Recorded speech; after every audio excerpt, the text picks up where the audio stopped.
भाईचारा सम्मेलन के आयोजन को लेकर भीम आर्मी एकता मिशन के द्वारा प्रेस वार्ता की गई। यूपी प्रेस क्लब में भाईचारा सम्मेलन के आयोजन को लेकर प्रेस वार्ता की गई। यह प्रेस वार्ता कौमी भाईचारा मंच एवं भीम आर्मी एकता मिशन के द्वारा आयोजित की गई थी। इसमें शिया धर्म गुरु मौलाना कल्बे जवाद व कुलदीप भार्गव, प्रदेश अध्यक्ष भीम आर्मी यूपी सहित कई लोग शामिल हुए। प्रेस वार्ता में बताया गया कि 22 जून को भाईचारा सम्मेलन का आयोजन बड़े इमामबाड़े में किया जाएगा। सम्मेलन में देश में बढ़ती आतंकी घटनाओं और आपसी सद्भाव भाईचारा पर सभी अपनी बातों को रखेंगे। इस कार्यक्रम में विभिन्न विचारधारा शिया सुन्नी के अलावा अन्य धर्मों के लोग भी शामिल होंगे।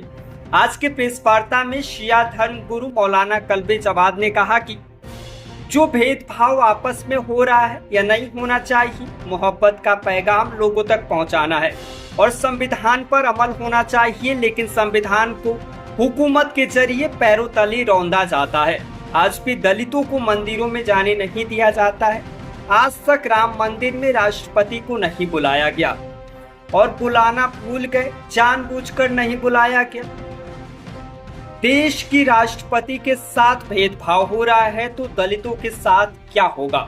आज हिंदू मुस्लिम सिख ईसाई का नारा कोई नहीं सुन रहा। आज जहां कहा जा रहा है कि तुम सिर्फ हिंदू हो, इंसानियत को भूल गए हो। हम लोगों ने मोहब्बत पैदा करने के लिए यह मंच बनाया है।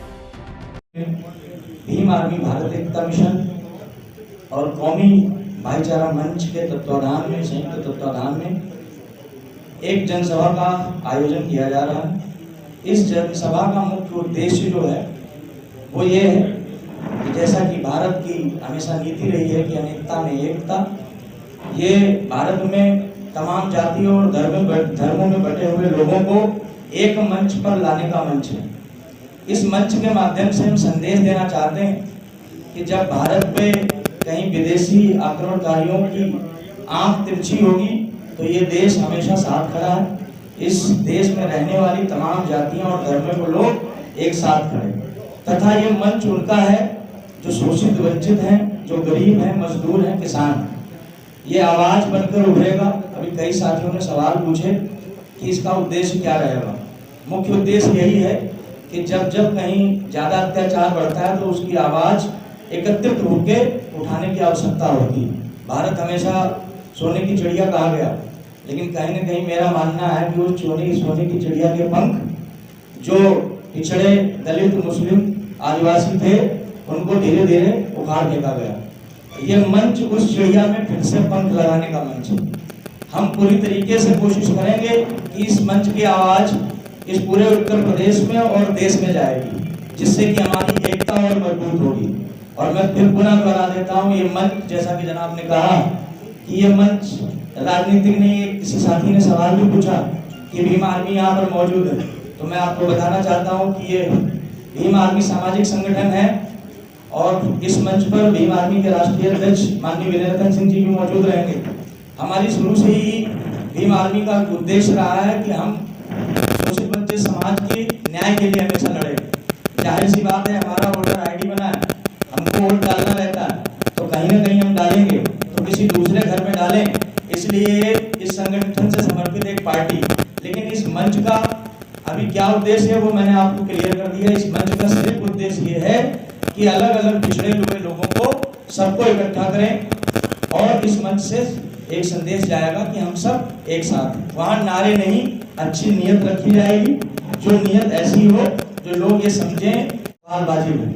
क्योंकि हमारी इस बार की नियत, जब मैंने कहा ना नारे नहीं, नारे जब लगते हैं तो वो कहीं ना कहीं आकर्षित करते हैं भीड़ को, और हमने इसलिए पहले कहा नारे नहीं, नियत हमारी साथ। हम जितने लोग इस पर मौजूद हैं उस संगठन पे, उस मंच पर मौजूद होंगे।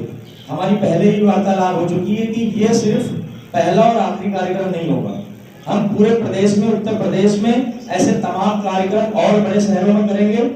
और सब लोगों से बातचीत ये भी हो चुकी है कि इस कार्यक्रम की और इस उद्देश्य को उत्तर प्रदेश के बाहर भी ले जाएंगे, अन्य राज्यों में भी। पूरी उम्मीद है कि जितने भी साथी इस मंच पर 22 को मौजूद होंगे, आगामी समय तक जो हमारा उद्देश्य है जब तक पूरा नहीं हो जाता हम सब साथ रहेंगे। सर, मूल सवाल ये है कि कार्यक्रम के बाद क्या लक्ष्य होगा? हाँ, वो जो आपने कहा कि हमारा लक्ष्य क्या है, हमारी लक्ष्य आवाज पहुंचाना अपने तक। जो समाज कहीं से डरा महसूस कर रहा है अपने आप को कि हमारा कोई रहनुमा नहीं है, आज आप देखते होंगे किसी को गौरक्षा के नाम पर मार दिया जाता है, किसी को टोपी लगाने पर मार दिया जाता है, किसी के फ्रिज में कुछ भी रख दिया जाता है, मार दिया जाता है, किसी के घर में बाइबल रखी है उसको मार दिया जाता है। उस व्यक्ति की ताकत बनना हमारा इस मंच का उद्देश्य है। और जब उस भीड़ में 10,000 लोग खड़े हों, 5,000 लोग खड़े होंगे, उनको एक ताकत मिलेगी कि अगर कभी कुछ हुआ, उसके ऊपर एक बढ़िया बोर्ड लिखा रहता है, पहले इस्तेमाल करें फिर विश्वास करें। और मेरा आप सबसे निवेदन है, आप सब मीडिया के बहुत अच्छे लोग हैं, कि आप उसका उद्देश्य क्या है। 22 तारीख को कार्यक्रम है, अभी उसमें बाद में वो बुलबुले साबित होते हैं। मैं बताता रहा हूँ सर, मेरी बात तो आप थोड़ी सुनिए। 22 तारीख है, अभी 1 हफ्ता है, अभी आपके पास में वक्त है। उससे पहले आप हमको कहीं पे पुकारिए कि आपको यहाँ खड़े होने की आवश्यकता है। अगर हम आपको वहाँ खड़े नहीं मिलते तो आप 22 में लोगों को ना आने का आह्वान कर दीजिए। इस देश में चाहे मुस्लिम हो, चाहे दलित हो, चाहे पिछड़ा हो, कहीं भी आवाज उठी है। मैं क्योंकि अभी भीम आर्मी को रिप्रेजेंट कर रहा हूँ इस प्रेस कॉन्फ्रेंस में, आप इस प्रेस कॉन्फ्रेंस के बाद में मुझे आप वीडियो दिखा दो कि यह घटना हुई और बड़ी एट्रोसिटी थी और इसमें भीम आर्मी ने अपना योगदान नहीं दिया।